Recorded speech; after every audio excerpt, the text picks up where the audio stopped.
Hello दोस्तों, मैं रीमा श्रीवास्तव आप लोगों का स्वागत करती हूँ अपने चैनल आसान हिंदी में। अगर आप लोग को हमारे चैनल पे पढ़ाया गया कुछ भी अच्छा लगे और समझ में आए या फिर लाभप्रद हो तो आप लोग इसे लाइक शेयर करना ना भूलें और सब्सक्राइब जरूर करें। चलिए आज हम लोग वर्णमाला का दूसरा पार्ट यानी भाग 2 को हम लोग पढ़ेंगे। वर्णमाला में हमने स्वर वर्ण को पढ़ा था। अभी स्वर वर्ण से कुछ चीजें ऐसी हैं जो बाकी रह गई थी, उसे हम जानेंगे। तो चलिए हम पढ़ते हैं स्वर वर्ण के बारे में जो बाकी रह गया था। तो देखिए वर्णमाला भाग 2 स्वर वर्ण। अपभ्रंश में स्वर वर्णों की संख्या होती है 8। अक्सर एग्जाम में आता है, स्वरों का संख्या पूछता है अलग अलग भाषाओं के आधार पर और उसी आधार पे हमको उत्तर देना रहता है। तो आज हम याद रखें कि किस भाषा में कितने स्वर वर्ण माने गए हैं। तो अपभ्रंश में स्वर वर्णों की संख्या होती है 8। हिंदी में स्वर वर्णों की संख्या होती है 11। संस्कृत में स्वर वर्णों की संख्या होती है 9। हिंदी में मात्रा के आधार पर स्वरों की संख्या होती है 10। देखिए अपभ्रंश भाषा में 8 स्वर होते हैं। हिंदी में स्वर वर्णों की संख्या 11 होती है और संस्कृत में स्वर वर्णों की संख्या 9 होती है। हिंदी में मात्रा के आधार पर स्वरों की संख्या होती है 10। मात्रा के आधार पर अगर हम हिंदी में स्वरों की संख्या देखेंगे तो 10 होगी, लेकिन वैसे हिंदी में 11 स्वर होते हैं। कौन सा एक स्वर मात्रा के आधार पर हिंदी में नहीं होता है तो वह है अ, क्योंकि अ का कोई मात्रा नहीं होता है। अ सभी व्यंजन में निहित होता है, जैसा कि हमने आपको पिछले वीडियो में बताया था। अ स्वर का कोई मात्रा नहीं होता है, इसीलिए मात्रा के आधार पर हिंदी भाषा में स्वरों की संख्या 10 होती है। वर्ण के दाहिने लगने वाली मात्राएं। अब हम देखेंगे वर्णों के कुछ मात्राएं जो होती हैं दाहिने, कुछ बाएं, कुछ ऊपर, कुछ नीचे लगती हैं। अब उन्हें हम देखेंगे कि कितनी मात्राएं दाहिने, कितनी मात्राएं बाएं, कितनी मात्राएं ऊपर और कितनी मात्राएं नीचे लगती हैं। तो वर्ण के दाहिने लगने वाली मात्राएं हैं 4। कौन कौन सी मात्राएं हैं? आ की मात्रा है, दीर्घ ई की मात्रा है, ओ की मात्रा है और औ की मात्रा है। वर्ण के बाएं लगने वाली मात्रा। वर्ण के बाएं यानी व्यंजन वर्णों पे ही मात्राएं लगती हैं, हम लोग ये बात जानते हैं। और वर्ण के बाएं लगने वाली मात्रा केवल एक है और वह है ह्रस्व ई की मात्रा। ह्रस्व ई की मात्रा वर्ण के बाएं तरफ लगता है, ठीक है। वर्ण के ऊपर लगने वाली मात्राएं। अब हम देखेंगे व्यंजन वर्णों पे ऊपर कौन कौन सी मात्राएं लगती हैं। तो ऐसी मात्राएं 2 हैं, एक आई और आई है, ठीक है। वर्ण के नीचे लगने वाली मात्राएं। अब हम देखेंगे व्यंजन वर्णों के नीचे लगने वाली मात्राएं। तो नीचे लगने वाली मात्राएं 3 हैं। इसमें ह्रस्व उ है, दीर्घ उ है और री। ये तीनों मात्राएं व्यंजन वर्णों के नीचे लगती हैं। जिन वर्णों का उच्चारण स्वतंत्रता पूर्वक किया जाए उसे स्वर कहते हैं। जिन वर्णों का उच्चारण स्वतः होता है, स्वतंत्रता पूर्वक होता है, वही वर्ण क्या कहलाते हैं? स्वर कहलाते हैं, ठीक है। सभी स्वर सघोष होते हैं। सघोष और अघोष हम पढ़ेंगे आगे व्यंजन वर्णों में, लेकिन हमको ध्यान रखना है कि सभी स्वर वर्ण जो होते हैं वह सघोष होते हैं। अब हम देखेंगे स्वरों का वर्गीकरण। स्वरों का वर्गीकरण किन किन आधारों पे हुआ है, अब हम यह देखेंगे।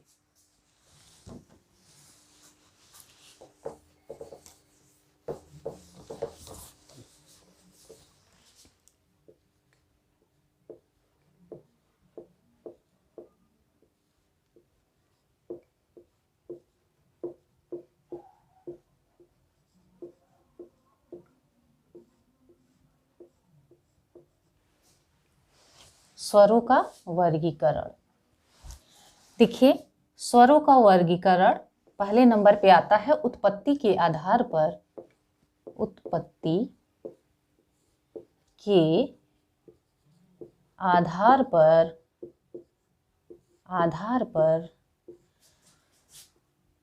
स्वर। उत्पत्ति के आधार पर स्वर कितने प्रकार का है? तो 3 प्रकार का है। कौन कौन सा है? अब इसको हम लोग देखेंगे, ठीक है। तो चलिए देखते हैं। ह्रस्व स्वर है, ह्रस्व स्वर,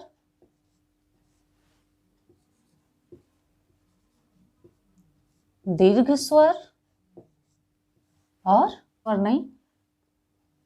ह्रस्व स्वर, उत्पत्ति के आधार पर स्वर तीन प्रकार के, ह्रस्व स्वर, दीर्घ स्वर और संयुक्त स्वर। संयुक्त स्वर। इसके बाद हम देखेंगे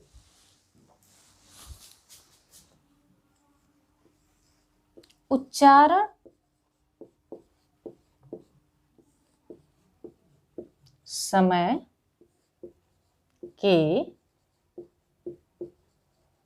आधार पर स्वर। उच्चारण समय के आधार पर स्वर, ये भी तीन प्रकार के होते हैं। कौन कौन से हैं देखते हैं।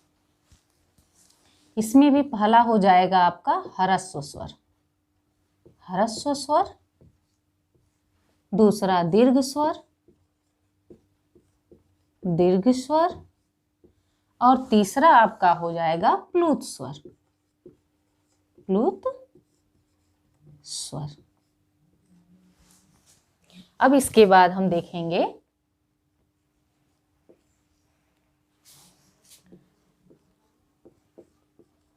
जिह्वा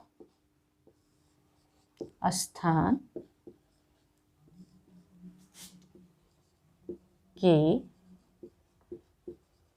आधार पर स्वर। जिह्वा स्थान के आधार पर स्वर, ये भी तीन प्रकार के होते हैं। कौन कौन से हैं आइए देखते हैं। अग्र स्वर, अग्र स्वर, मध्य स्वर, मध्य स्वर और पश्च स्वर। पश्च स्वर। इसके बाद चौथा है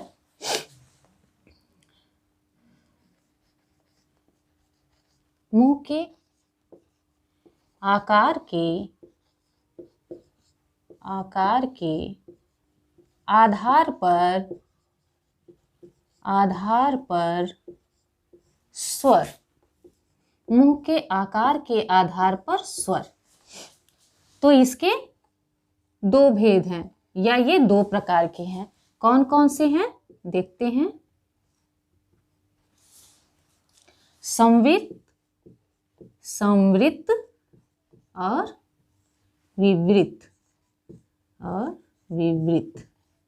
यह मुंह के आकार के आधार पर स्वर हैं।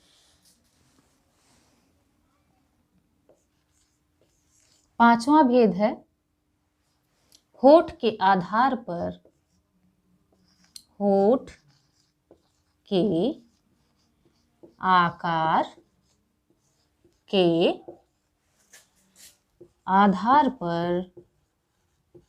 आधार पर स्वर। इसके भी दो भेद, या ये दो प्रकार के हैं। कौन कौन से हैं देखते हैं।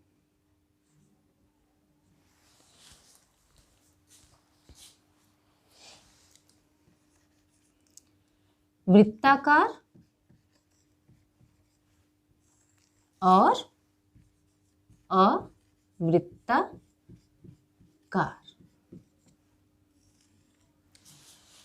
तो यह स्वरों का वर्गीकरण था। पहला है उत्पत्ति के आधार पर, दूसरा है उच्चारण समय के आधार पर, तीसरा है जिह्वा स्थान के आधार पर, चौथा है मुंह के आकार के आधार पर, और पांचवा है होठ के आकार के आधार पर। इसके आगे हम एक एक को अच्छे से समझेंगे नेक्स्ट वीडियो में। तब तक के लिए धन्यवाद। अगर आपको हमारा वीडियो पसंद आए तो इस चैनल को लाइक, सब्सक्राइब, शेयर करना ना भूलें। धन्यवाद।